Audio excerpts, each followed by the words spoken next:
Survivre dans un monde post-apocalyptique est devenu de nos jours le fantasme d'énormément de personnes. Bonjour à tous et bienvenue dans Chronique post-apocalyptique. Avec le boom des séries, films et autres youtubeurs à la mode, à grand renfort de montage claqué au sol et de grands lol, le genre moyen sait qu'il pourra sans aucun problème survivre en cas de crise majeure. Il a vu comment se nourrir, boire et même se soigner. Et tout ce qu'il sait est vrai vu qu'il l'a vu sur internet et que ça a été repris maintes et maintes fois dans des blogs spécialisés dans la survie ou encore sur les réseaux sociaux. Pour survivre de nos jours, il suffit de regarder un tuto ou encore une vidéo sur Instagram. Jean, lui, est prêt. Pour tout dire, il attend que ça. Et pour vous, je ne saurais que trop vous conseiller de privilégier tout de même les contenus qui ont eu le plus de likes. On n'est jamais trop prudent. Non, bien sûr que non. Déjà, si vous attendez l'apocalypse avec une impatience non dissimulée, c'est que soit vous êtes con, soit vous avez un pet au casque. Ensuite, sachez que si comme Jean, vous pensez survivre en suivant aveuglément ce que vous pourriez lire sur internet, alors, tout comme lui, vous ne ferez pas long feu. Et je ne parle même pas des personnes à qui vous prodiguerez vos précieux conseils. Remarque, ça fera moins de monde à nourrir au final. On va tout de même tenter de remettre certaines choses au clair. À moins bien sûr que vous teniez à mourir dans d'atroces souffrances.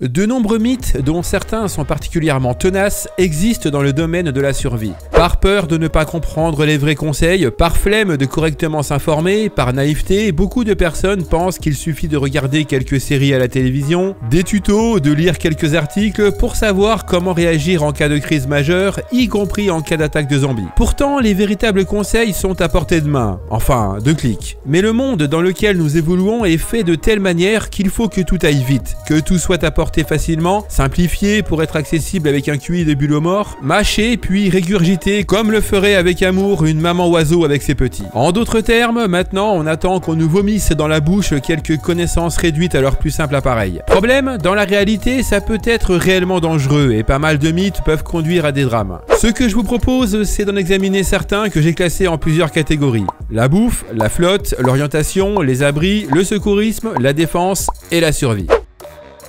Les champignons sont une excellente source de nourriture.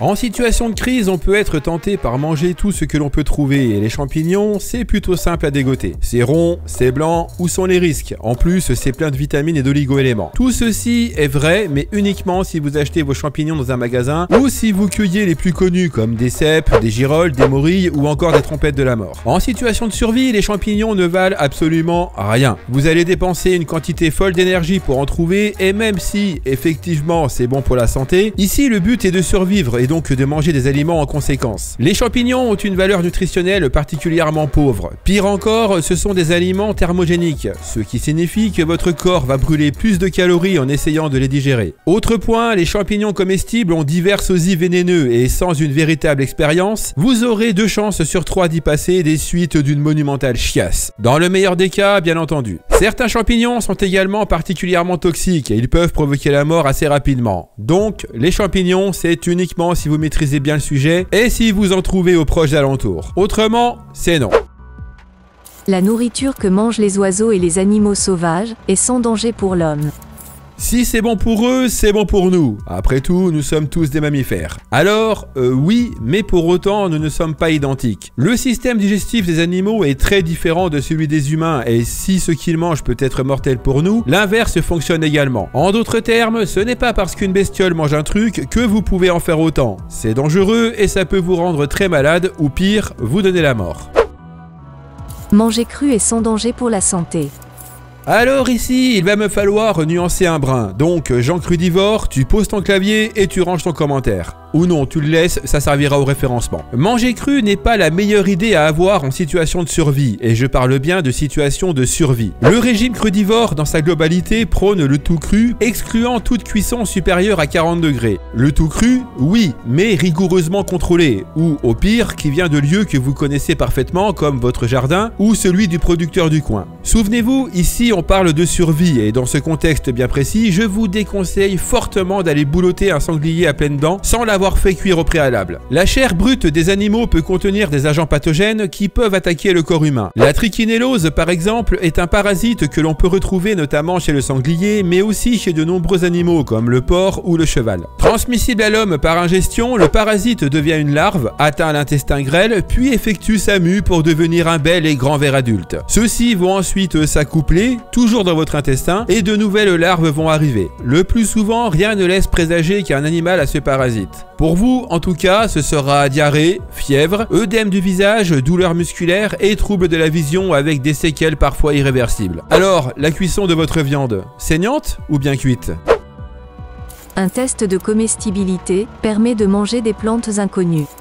Le sacro-saint test universel de comestibilité. Celui grâce à qui on peut manger tout et n'importe quoi sans risquer d'être malade. Bon, déjà, de quoi qu'on parle? Admettons que vous soyez seul, perdu, en pleine nature, fuyant une catastrophe sans rien à manger. Vous avez épuisé toutes vos ressources, vous n'avez plus que la peau sur les os. Bref, si vous ne mangez pas dans l'heure qui arrive, vous allez mourir. Bon, déjà, comme on peut le voir, il faut tout de même une situation vraiment extrême pour commencer à envisager ce test. Et non, votre resto préféré qui est fermé ou le rayon pizza de votre supermarché qui est vide ne compte pas comme une situation extrême.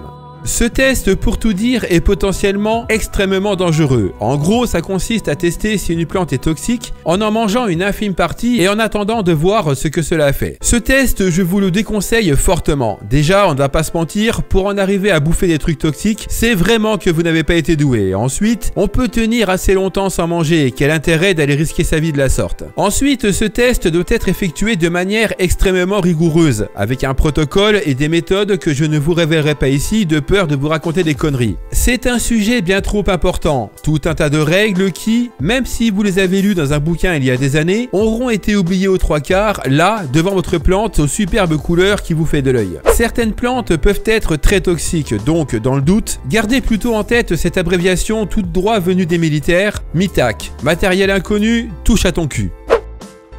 En cas d'empoisonnement, il faut boire du lait, qui est un excellent antidote. C'est un mythe qui m'a été soufflé par un survivaliste dont je tairai le nom, mais dont je sais qu'il fait des vidéos sur YouTube et que son pseudo inclut une forte pilosité faciale. La chose m'a d'ailleurs aussi été confirmée par ma femme. Le rôle du lait, pas la pilosité de la personne. Bref, après m'être renseigné, il apparaît qu'en effet, à une certaine époque, on conseillait de boire du lait en guise d'antidote à toutes sortes de poisons. Encore de nos jours à vrai dire. Bien évidemment, c'est totalement faux, et d'ailleurs, il ne faut surtout pas le faire. Ça peut s'avérer dangereux si par exemple vous avez ingéré un poison qui se dissout dans les graisses et qui va se dissoudre dans les graisses du lait qui vont le transporter plus rapidement dans le corps. Autre cas de figure, le lait peut vous faire vomir et ça peut, dans certains cas, aggraver la situation en cas d'ingestion d'un dérivé de pétrole ou chez une personne somnolente. En règle générale, faire boire quelqu'un, c'est risquer d'aggraver une situation qui n'est peut-être pas grave au départ. Dans tous les cas, n'hésitez surtout pas à appeler le centre antipoison le plus proche ou mieux, faites directement le 15. Et pour le lait, ma foi, utilisez-le plutôt pour faire des milkshakes. Un distillateur solaire fournira suffisamment d'eau dans la nature. Un distillateur d'eau ou distillateur solaire, alambic solaire ou encore puits solaire, c'est ceci. Un trou dans le sol dans lequel vous avez un récipient qui récupère de l'eau qui est apparu sur un morceau de plastique grâce à l'humidité. Bien que ce dispositif puisse vous fournir de l'eau, non, il ne sera pas suffisant pour survivre et il ne peut en aucun cas remplacer une autre source d'eau. Déjà, vous allez cramer 1 tonne d'énergie pour ne serait-ce que creuser le trou. Ensuite, les résultats sont loin, très loin d'être garantis. Tout va dépendre de divers facteurs comme l'humidité du sol, le climat de votre région, la solidité du sol que vous ne pourrez peut-être même pas creuser sans outils, la température, la taille du trou et j'en passe. En complément sur un camp, oui, pour faire une expérience avec des enfants, certainement, mais pas pour survivre. Tu vois, le monde se divise en 2 catégories. Ceux qui ont un pistolet chargé et ceux qui creusent. Toi, tu creuses. Vous pouvez manger de la neige si vous manquez d'eau. Une chose qui se produit chaque fois que vous mangez de la neige, peu importe à quel point vous êtes déshydraté, est la perte de température corporelle. Votre corps dépensera de l'énergie tout en faisant fondre et en chauffant la neige dans votre estomac pour faciliter la digestion. Problème, vous devez maintenir votre température corporelle centrale si vous vous trouvez dans une situation de survie. De plus, la neige peut avoir été contaminée par des polluants atmosphériques lorsqu'elle était sur le sol. Et j'ajouterai enfin qu'au final, boire de la neige ne vous apportera pas grand chose vu qu'elle est, de par son son état déminéralisé. Par conséquent, elle est moins désaltérante sans minéraux et la boire peut conduire à vouloir en consommer encore plus. Boire de l'urine comme le séduisant Bear Grylls peut vous aider si vous ne pouvez pas vous procurer de l'eau.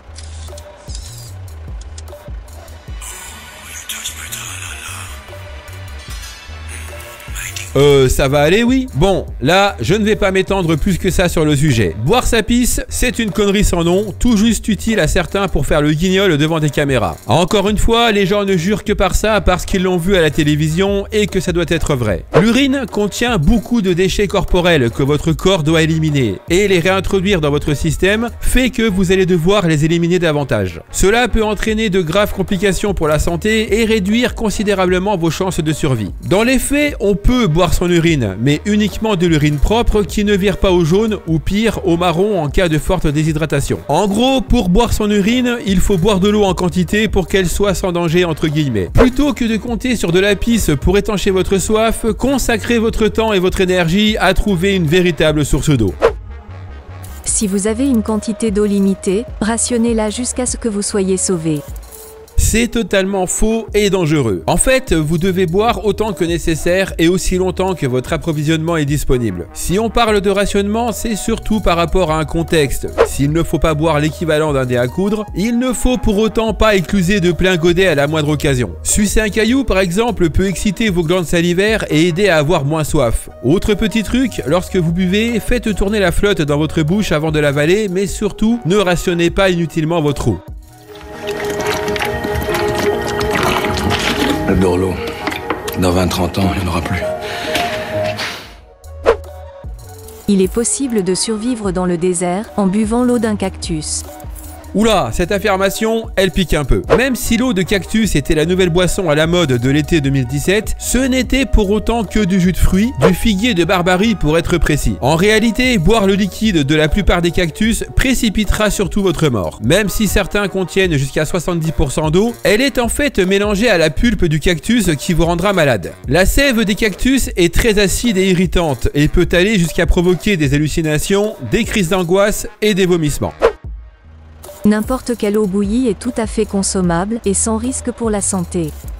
Il ne suffit pas de faire bouillir de l'eau pour la rendre propre à la consommation. Faire bouillir de l'eau permet de tuer les bactéries et autres agents pathogènes éventuellement présents. En revanche, l'ébullition n'éliminera pas la majeure partie de la contamination chimique et encore moins les impuretés. Faire juste cuire de la flotte récupérée dans une flaque d'eau toute moisie n'est donc pas une très bonne idée. Préférez d'abord un bon filtrage mécanique à base de sable, de gravier et de charbon et ensuite vous pourrez la faire bouillir et la consommer sans trop de danger. Je ne saurais que trop vous conseiller d'aller jeter un œil sur la chaîne de JD le Barbu qui a fait une très bonne vidéo à ce sujet.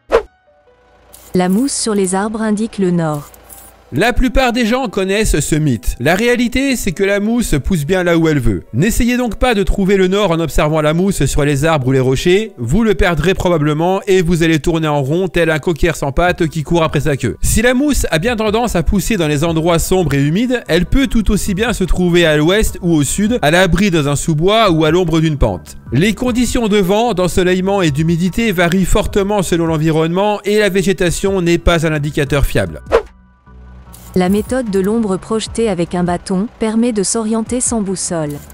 Cette méthode, qui consiste à planter un morceau de bois et à mettre des cailloux à l'endroit où se trouve son ombre, peut être peu fiable en vérité. Pour tout dire, ça fonctionne, mais il y a un mais. Déjà, il faut l'avoir déjà fait pour bien maîtriser le système. Sur le principe, vous plantez un bâton dans le sol et vous notez la position de la première ombre. 15 minutes plus tard, vous notez la position de la deuxième ombre. Vous mettez le pied gauche sur la première ombre, le pied droit sur la seconde et de cette manière, vous faites face au nord. Enfin, en théorie. En pratique, la course du soleil n'est pas une ligne droite dans le ciel, mais une courbe. Du coup, selon le moment de la journée auquel vous allez faire votre expérience, votre résultat peut être décalé vers l'est ou l'ouest. Autre approximation, en attendant seulement 15 minutes, vous allez obtenir un déplacement minime de l'ombre. Cela va dépendre de la longueur de votre bâton et de l'heure de la journée. Enfin, êtes-vous sûr d'avoir planté votre bâton bien à la verticale? Le sol est-il bien horizontal et régulier? Cela peut également influencer grandement vos résultats.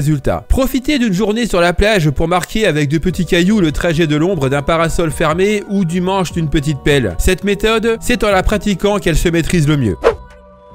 Trouver un abri est la première des choses à faire en situation de survie. C'est un mythe de survie qui contient une part de vérité, mais tout dépend des circonstances. Chaque situation de survie est différente et les besoins de la personne confrontée à cette situation varient également. Si vous vous trouvez dans un climat froid, vous devez consacrer votre temps et votre énergie à construire un abri et un feu pour vous garder au chaud. Cependant, si vous vous trouvez dans un climat chaud, votre priorité sera de vous procurer suffisamment d'eau et de vous assurer qu'elle dure jusqu'à ce que votre situation change. Vous pouvez facilement trouver de l'ombre ou improviser un abri avec des branches ou encore une bâche, mais trouver de l'eau peut devenir un défi dans un tel environnement. Faites preuve de bon sens et ajustez vos priorités en fonction de vos besoins immédiats. Une grotte peut constituer un bon abri, et on peut même y faire du feu.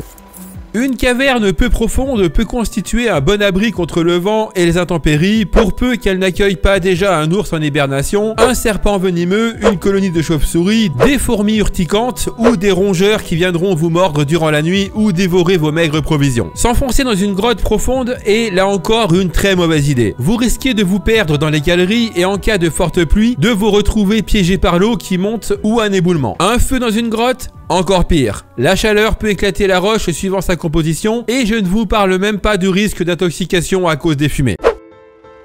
Construire un réflecteur derrière un feu de camp permet de renvoyer énormément de chaleur. Un réflecteur de chaleur consiste au fait de mettre plusieurs bûches de bois derrière votre feu de camp dans le but de vous renvoyer la chaleur. Je vais faire simple, ça ne fonctionne pas. Au mieux, vous allez récupérer quelques degrés, mais ça ne sera pas foufou. Je ne vais pas m'étendre sur le sujet, un youtubeur l'a déjà fait et il s'est même servi d'une caméra thermique. Ce que je peux dire quand même, c'est que le dispositif protège tout de même du vent. Ça, plus une autre protection dans votre dos et vous serez comme un coq en pâte. Un bunker est l'endroit le plus sûr au monde. Alors, celle-là, elle va faire grincer beaucoup de dents. Et pourtant, non, un bunker n'est pas l'endroit le plus sûr au monde. Et ce n'est pas l'endroit le plus imprenable non plus d'ailleurs. Un truc tout bête, vous voulez faire sortir les occupants? Bouchez simplement l'arrivée d'air ou coupez l'arrivée électrique si le bunker en a une et qu'elle est visible. La seule protection que peut vous offrir ce lieu, c'est contre les bombardements et les risques NRBC. À la limite, en cas de canicule ou de tempête, mais c'est peut-être un poil exagéré. Tout le monde veut un bunker, surtout en ce moment au vu du contexte mondial. Et ce n'est pas une blague, les demandes ont littéralement explosé chez les fabricants. Cependant, la plupart n'ont aucune idée de ce que c'est vraiment de rester enfermé avec à l'extérieur un véritable contexte de crise majeure. En plus du côté enterré, il faut rajouter l'angoisse de ne pas savoir ce qu'il se passe réellement dehors, votre ville, votre famille, vos proches et j'en passe. Toute votre vie sera sur pause. Quoi? Une petite semaine? C'est le temps que vous aurez avant de péter un câble parce que vous n'aurez strictement rien préparé et que vous pensiez que ça allait être facile. S'enfermer, c'est jamais anodin et d'ailleurs, même les unités d'élite de l'armée le disent. Cet endroit le plus sûr au monde, il ne vous sera d'aucune utilité pour la pire des menaces, vous-même. En cas de SHTF, when the shit hits the fan, littéralement, quand la merde frappe le ventilateur, le mieux est d'évacuer en forêt. Combien de fois j'ai pu lire cette légende un peu partout? Évacuer en forêt, pour la majorité des gens, c'est la mort assurée. La forêt, c'est bien si tu la connais, si tu sais l'apprivoiser. Oubliez le temps où vous faisiez des cabanes. En situation de survie, absolument plus rien ne sera facile. Vous comptez manger comment? Vous savez chasser, chercher de l'eau et la filtrer? Et pour la nuit, vous savez faire un camp discret et efficace? Et niveau orientation, vous allez tourner combien de fois autour de votre camp quand vous allez rentrer d'être à l'épicé? Et vos besoins, vous les faites où? Vous n'aurez plus rien. Plus de confort, plus de Uber pour vous faire livrer votre Mac Gerbal, plus de lumière la nuit si vous ne savez pas faire de feu. Et là, vous allez me répondre, oui, mais j'ai suivi l'intégralité de Koh-Lanta. Il me semble que même eux, ils s'entraînent, ne serait-ce que pour passer pour des héros devant les caméras. Dernier point, et non des moindres, si vous parvenez à survivre bien malgré vous, vous le réglez comment le problème de la fumée de votre feu qui va se voir à des kilomètres et rameuter tout un tas de gens qui, comme vous, pensez bien faire. Vous serez loin de tout, y compris des secours, assaillis par des moustiques de la taille d'un rhinocéros, des tiques et du gibier local. La forêt, c'est un excellent moyen de survivre. C'est aussi un excellent moyen de crever si vous y allez sans être entraîné. Il faut frotter la peau d'une personne en hypothermie pour la réchauffer, ou la plonger dans de l'eau chaude. Se frotter les mains quand elles sont froides est un geste mental et nous le faisons instinctivement car la friction crée de la chaleur, réchauffant ainsi la peau froide. Cependant, ce n'est pas la bonne approche lorsque vous avez des engelures car les tissus gelés seront encore plus endommagés. De plus, les cristaux de glace qui se forment à l'intérieur et à l'extérieur du tissu endommagent également le tissu sain près de la zone touchée. Donc, frotter ne sert à rien. Pire encore, ça aggrave les choses. Donc, on ne frotte pas et on n'applique pas non plus de chaleur directe dessus. Le mieux, c'est de mettre la personne dans un lieu chauffé et de la réchauffer progressivement avec des couvertures par exemple. En cas de forte hypothermie, le mieux est le corps contre corps, nu et dans une couverture. Votre chaleur va réchauffer votre victime et très probablement lui sauver la vie. Pour le bain, c'est non. Bien sûr que non. Ça peut provoquer un important choc thermique. Boire de l'alcool réchauffe quand il fait froid. Malgré les croyances populaires, boire de l'alcool ne permet pas d'augmenter sa température corporelle. C'est un faux ami. En buvant de l'alcool, vous aurez une sensation de chaleur au départ, mais elle est très éphémère et illusoire. Après quelques minutes, vous aurez encore plus froid en raison de la vasodilatation, c'est-à-dire l'augmentation de la taille de vos vaisseaux sanguins qui amène le sang au cerveau et entraîne une perte de chaleur. Au pire, vous pouvez boire pour oublier que vous buvez, ou encore boire pour oublier que vous avez oublié de prendre un vêtement chaud. Quoi qu'il en soit, il faut toujours boire avec l'autre là, modération. En cas de morsure de serpent, il faut aspirer le venin avec la bouche et le recracher ensuite. Vous pouvez également couper la plaie, ce qui supprimera le poison. La croyance ou la fiction, choisissez votre camp, veut qu'aspirer le venin d'une morsure de serpent avec sa bouche permette de ralentir sa propagation dans le sang. C'est absolument faux et c'est aussi particulièrement dangereux. Les bactéries se transmettent aussi par la bouche. En aspirant, on risque donc d'accélérer le processus en cas de plaie ou tout simplement de risquer d'avaler du venin. Si vous coupez la plaie, vous risquez une hémorragie et votre action fera aussi que le cœur va battre bien plus vite et ainsi pomper le poison beaucoup plus rapidement dans votre corps. Le mieux, c'est d'allonger la victime, de la calmer le plus possible et d'appeler les secours. Si vous avez un objet logé dans une plaie, il faut l'enlever pour pouvoir mieux la soigner. N'essayez jamais, et j'ai bien dit jamais, de retirer un objet d'une plaie. Cela pourrait provoquer une forte hémorragie ou aggraver la blessure. Selon vous, c'est quoi qui empêche le sang de couler abondamment ? L'objet, pardi. Si vraiment il faut agir, faites ainsi. Appelez tout d'abord les secours, puis dégagez la plaie en faisant attention de ne pas déplacer l'objet. Découpez le tissu si nécessaire, stabilisez l'objet et limitez le saignement en appliquant des compresses autour. Maintenez les compresses en place au moyen de bandages, réconfortez la personne et gardez-la au chaud. Il faut faire le plus rapidement possible un garrot pour stopper une hémorragie. Lorsque les gens se retrouvent à proximité de quelqu'un qui saigne un peu fort, tout de suite, ils veulent faire un garrot. Une technique qui consiste à ralentir, voire stopper la circulation sanguine, en mettant un lien assez gros, une cravate, une ceinture ou encore un linge qui sera noué avec un nœud. Ensuite, à l'aide d'une tige, une branche d'arbre ou un stylo, vous tournez ce dernier de façon à serrer au maximum le lien. Le garrot, geste appris durant la formation au premier secours, est particulièrement efficace en cas de forte hémorragie ou de membres coupés. Néanmoins, c'est aussi un geste extrême et il doit s'effectuer uniquement si tout ce que vous avez fait avant ne fonctionne pas. Si la compression manuelle ne suffit pas à stopper l'hémorragie, si la plaie est trop large ou que le membre est amputé ou broyé, ce qui empêche la compression locale, si la plaie comporte un corps étranger qu'il ne faut surtout pas chercher à retirer, si la victime souffre d'une autre urgence vitale comme un arrêt cardiaque, ou encore si les victimes sont nombreuses et que vous êtes seul. L'utilisation d'un garrot ne se fait pas n'importe comment et une mauvaise manipulation peut avoir de lourdes conséquences pour le blessé. Un aspi-venin constitue un geste de premier secours pour toutes les personnes victimes d'une piqûre ou d'une morsure d'un animal venimeux. La seule chose que va aspirer un aspi-venin, c'est votre argent. Un aspi-venin, c'est un appareil d'aspiration revendiqué comme geste de premier secours et dont la fonction est d'aspirer le venin injecté par un animal ou une plante. En cas de piqûre, le venin se diffuse et se propage rapidement dans votre corps. Aspirer juste localement ne sert donc à rien. En cas de morsure par un serpent, la plupart du temps, ses crocs sont incurvés, ce qui laisse le venin sans chemin ouvert directement vers la surface d'où il pourrait être aspiré. Autre point, la question de l'urgence. Les gens pensent que parce qu'ils se sont fait aspirer le venin, ils ne craignent plus rien. Du coup, ils perdent du temps et meurent parce qu'ils se sont rendus trop tard aux urgences. Et là, vous allez me dire, alors pourquoi c'est vendu en pharmacie? Ce à quoi je vous répondrai, ils vendent aussi de l'homéopathie, ce n'est pas pour autant que ça sert à quelque chose. Regarder des émissions de survie permet de bien se préparer. Non, bien sûr que non. Ces émissions sont du divertissement. Tout est pensé à l'avance, tout est planifié, coupé, monté, géré par des producteurs et derrière, il y a toute une équipe, dont des médecins. Le seul truc qui pourrait être intéressant là-dedans, ce serait de piquer votre curiosité et de vous faire réfléchir. Donc, c'est de la merde. Mais c'est de la merde! Une arbalète est une excellente arme pour la chasse et la survie, surtout pour les débutants. On ne va pas se mentir, les arbalètes, ça a clairement de la gueule. Le problème, c'est que depuis qu'un certain Daryl se l'est pété dans une série à succès, tout le monde pense que c'est l'outil idéal en contexte de survie. Il n'en est rien. Sur les modèles modernes, il y a des sécurités qui empêchent d'utiliser des carreaux maison et n'espérez pas récupérer vos carreaux, la plupart du temps, la puissance est telle qu'ils seront détruits à l'impact. Pour la défense du domicile, pareil, au vu du gabarit de l'engin, c'est immaniable. Ça prend de la place et c'est difficile à manipuler dans des lieux exigus. Autre chose, une arbalète demande un entretien rigoureux, sans quoi, il y a un risque majeur que l'élastique vous pète à la gueule. Il va vous falloir aussi pas mal de pièces détachées. C'est blindé de trucs qui peuvent casser. Les pointes fournis à l'achat ne vous seront également pas d'une grande utilité. Si vous voulez chasser, il va vous falloir des pointes de chasse. Et dernier point, si vous êtes un petit gabarit, vous allez galérer comme jamais pour recharger votre appareil. Donc oui, ça a de la gueule, mais en situation de survie, ça ne vaut pas grand chose. Les stages de survie permettent de survivre à l'apocalypse.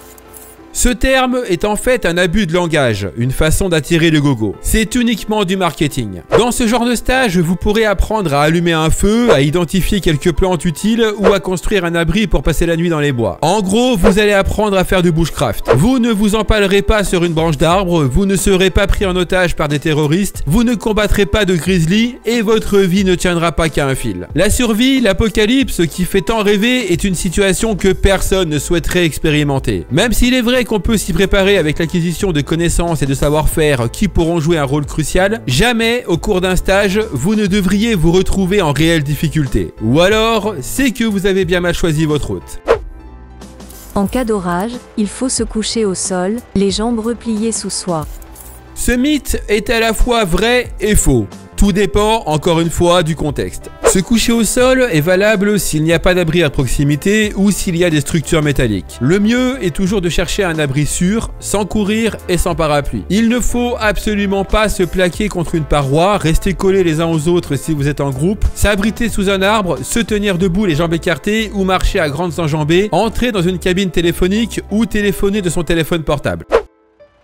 On peut utiliser de l'alcool, de l'éther ou une goutte d'huile de cuisine pour endormir une tique pour pouvoir l'enlever facilement.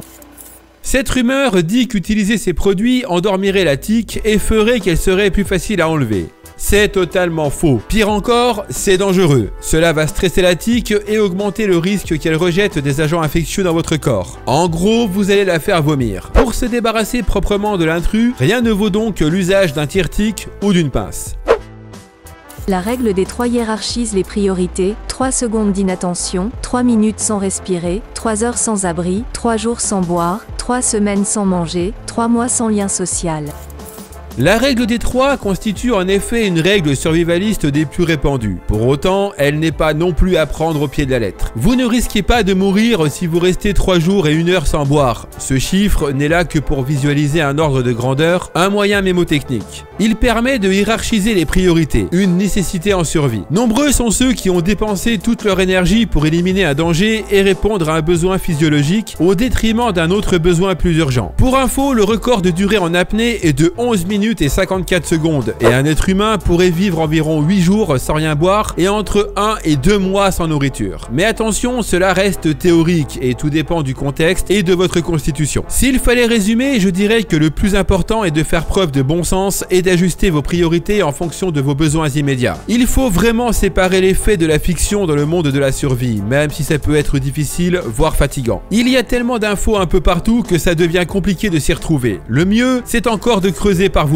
Soyez curieux, parlez à des gens, lisez des livres, formez-vous, mais de grâce, ne croyez pas tout ce que vous pourrez voir sur tous ces supports qui prétendent faire de vous le survivant ultime en une poignée de minutes seulement. Cette vidéo se termine, faites-vous plaisir dans l'espace commentaire, c'est là pour ça et YouTube aime bien. Que pensez-vous de tous ces différents mythes? En connaissiez-vous certains? D'ailleurs, si vous en avez d'autres que je n'ai pas cités dans cette vidéo, n'hésitez pas à vous exprimer. Comme d'habitude, si vous avez passé un bon moment, n'hésitez pas à mettre un pouce bleu et à partager la vidéo vidéo. N'hésitez pas également à me rejoindre sur les réseaux sociaux, tous les liens sont disponibles dans la description. On se retrouve dès le mois prochain pour une nouvelle chronique, et d'ici là, comme d'habitude, n'oubliez pas, de l'ordre naquit le chaos, du chaos jaillit la renaissance. Ciao!